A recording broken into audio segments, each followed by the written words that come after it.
نعوذ بالله من الشيطان الرجيم. بسم الله الرحمن الرحيم. السلام عليكم ورحمة الله وبركاته. الحمد لله رب العالمين،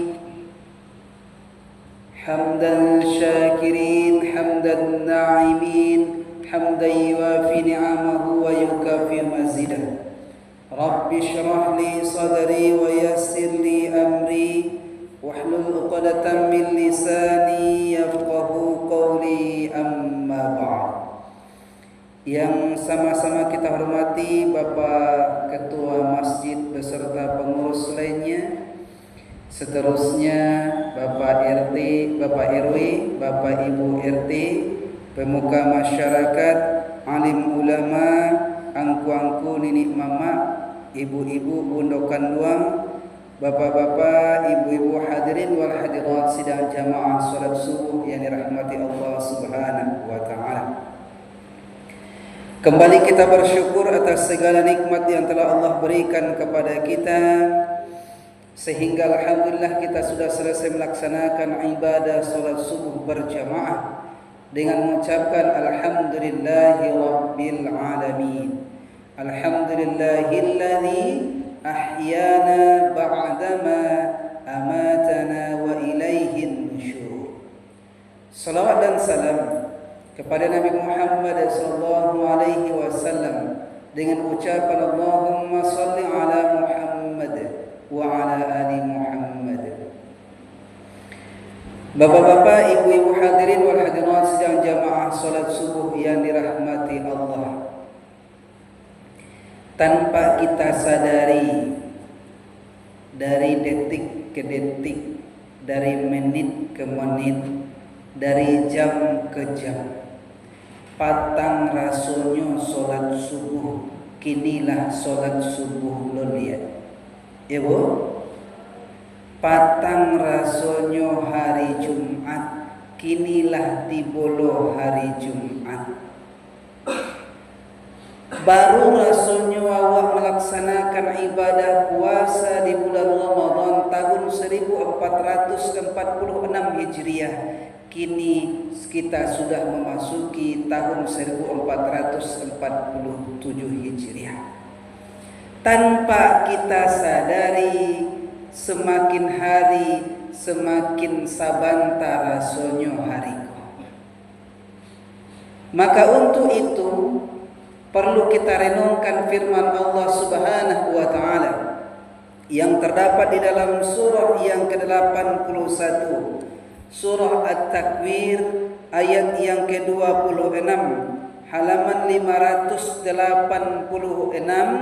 Kalau pakai Al-Quran pojok Bapak Ibu, sebelah kiri baris yang kedua dari bawah. Kalimatnya singkat tapi maknanya luar biasa. Apa kata Allah di situ? Fa aina tadhhabun? Maka setelah ini mau kemana? Allah bertanya kepada kita Bapak Ibu.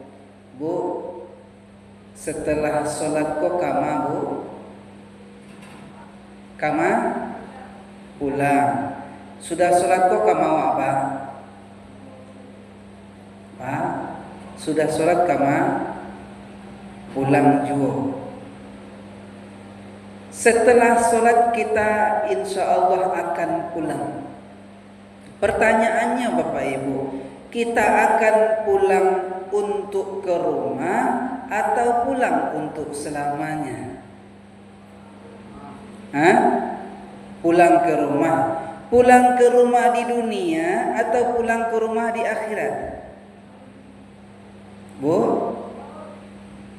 nioka rumah di dunia kok atau rumah di akhirat? Rumah di dunia selo. Ya bu, karena alun siap lah. Maka perlu kita tanyakan kepada diri kita, fa aina tadhhabun? Setelah ini mau kemana?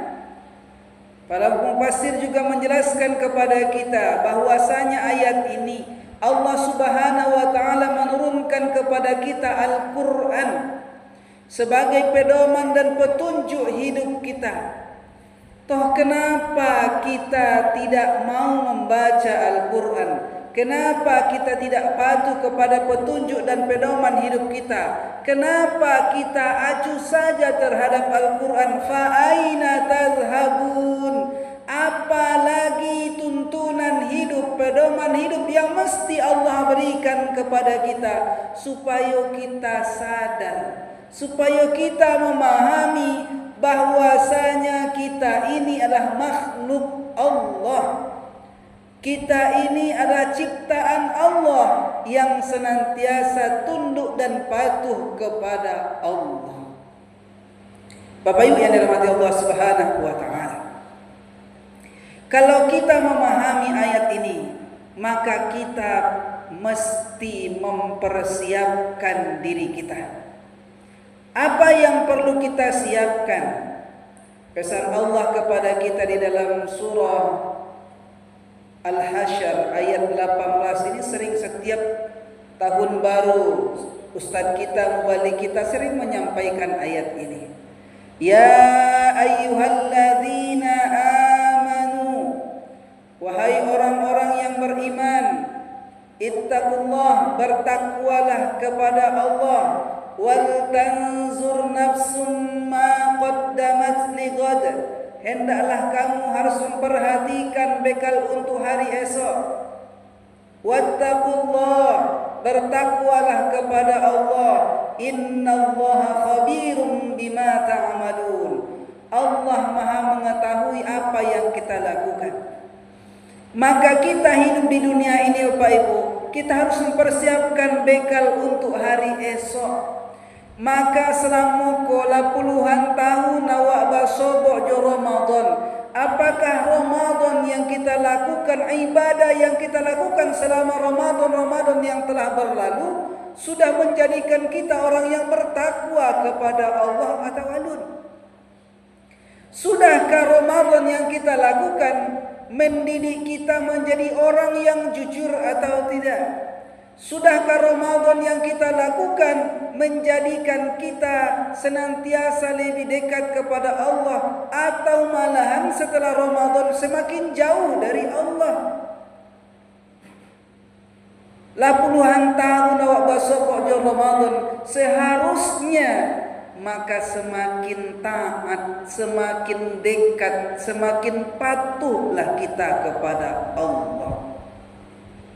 Rugi rasanya Bapak Ibu basobok jo Ramadan tapi ndak ada manfaat yang dapat diawak. Rasulullah SAW pernah berpesan kepada kita, kam min shaimin laisa lahu min siyamihi illa al-ju'i wal atas. Banyak sekali orang yang berpuasa tapi tidak ada yang diperoleh dari puasanya kecuali lapar dan haus saja. Kalau hanya sekedar menahan haus dan lapar saja kita melaksanakan ibadah puasa, maka yakinlah Bapak Ibu, rugi rasanya awak basobok di bulan Ramadan. Bukankah Ramadan itu adalah bulan rahmat, bulan maghfirah, bulan yang penuh pengampunan? Kita beramal ibadah di bulan Ramadan, maka semestinya setelah Ramadan Allah akan mengampuni dosa-dosa kita. Maka Bapak Ibu, kita persiapkan bekal kita untuk hari esok. Kenapa kita perlu mempersiapkan bekal kita Bapak Ibu? Karena Allah Subhanahu wa taala menjelaskan kepada kita di dalam surah Abasa, surah yang ke-80, ayat yang ke-33 sampai 37, halaman 585 sebelah kanan, posisinya agak ke bawah. Apa kata Allah di situ? Fa idza ja'atis sakhah, akan datang nanti hari yang paling menakutkan, paling mengkhawatirkan, paling mencemaskan Bapak Ibu. sangat cameh awak di hari itu. Lah cameh awak katiku gampo lebih cameh tu lain. Lah cameh awak katiku ada musibah, ada banjir, lebih cameh awak di hari itu. Karena cemasnya Bapak Ibu. Yauma yafirul mar'u min akhih. Di hari itu saudara akan lari dari saudaranya. Di dunia kau Bapak Ibu, awak minta tolong ke saudara, saudara bisa menolong awak. Ya Bu? Ya nak Pak?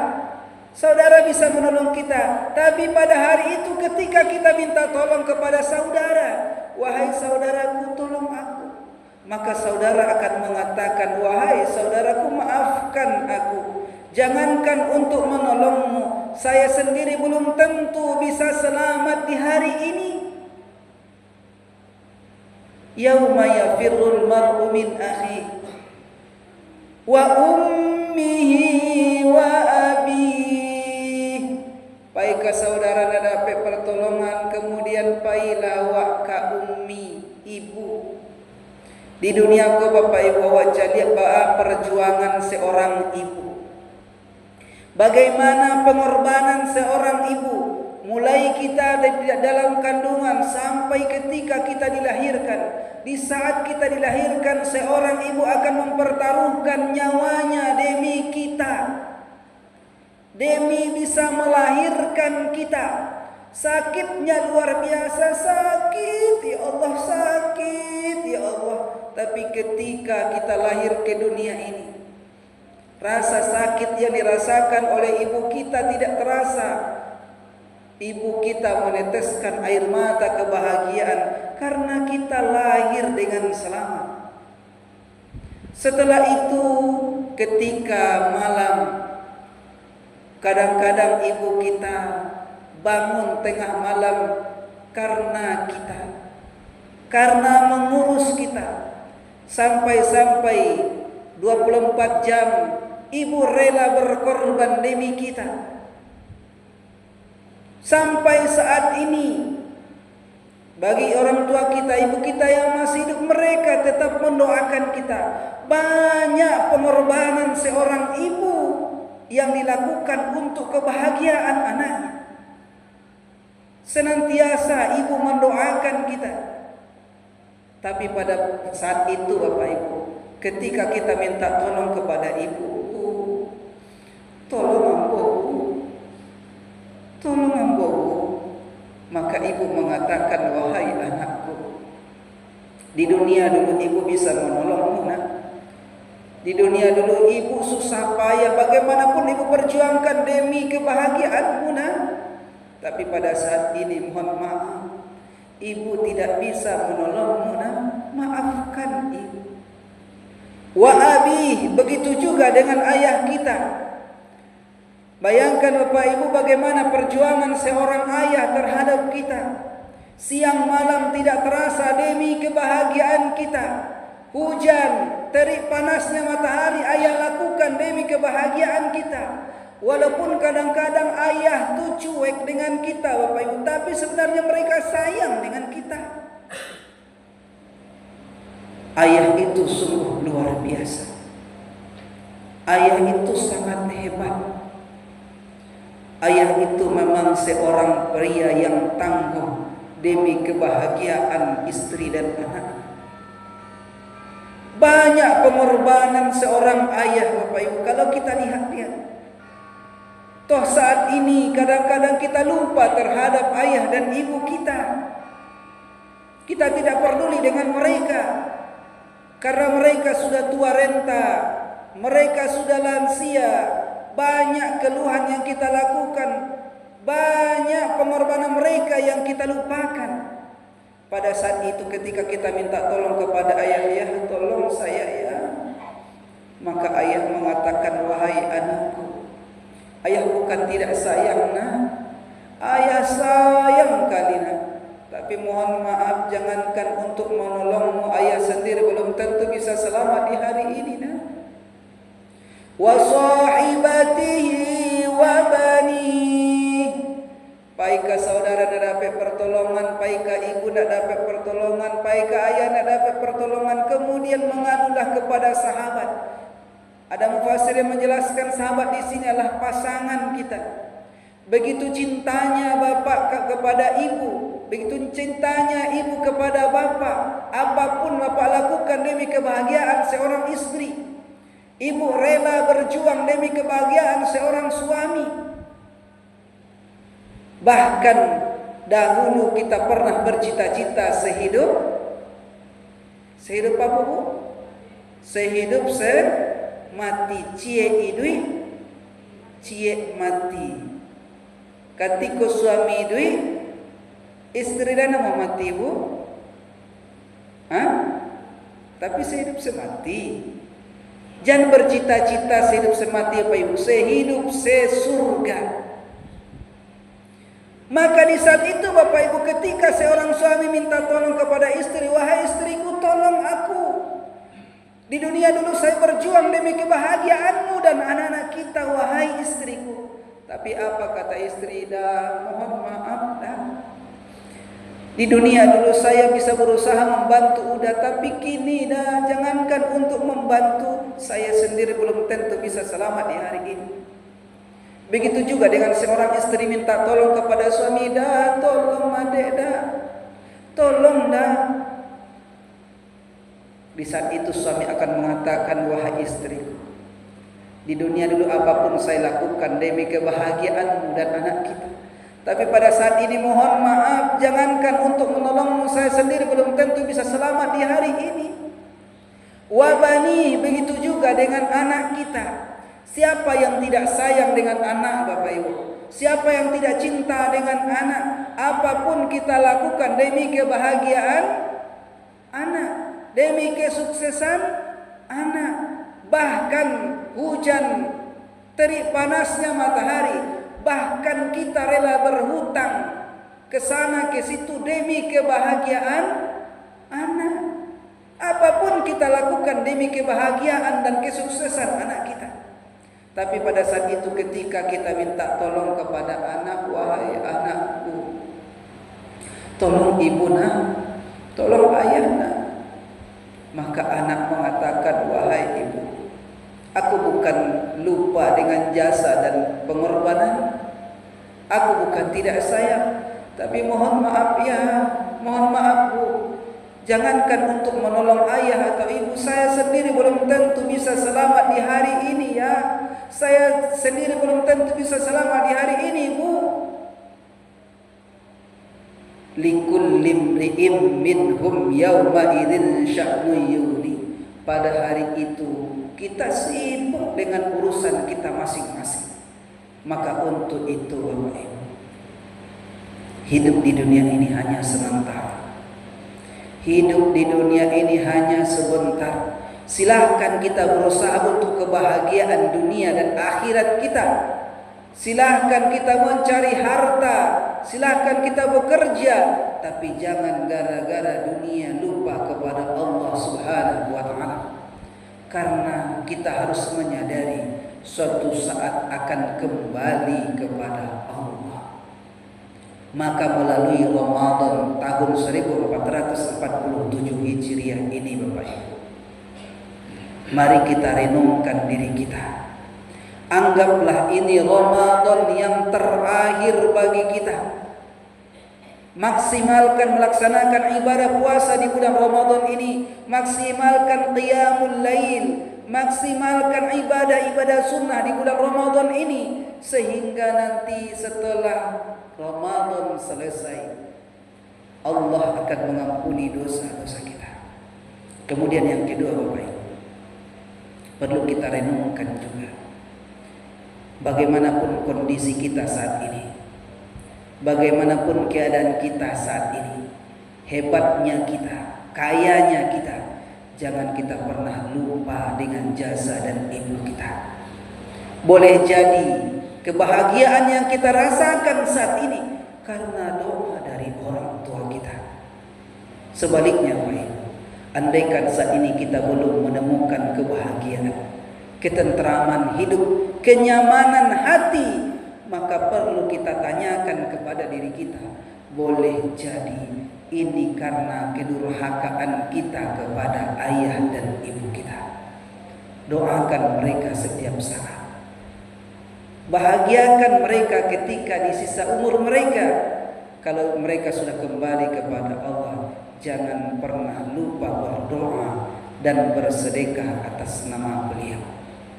Kemudian terakhir Bapak Ibu, mari kita jadikan anak kita anak yang soleh dan solehah.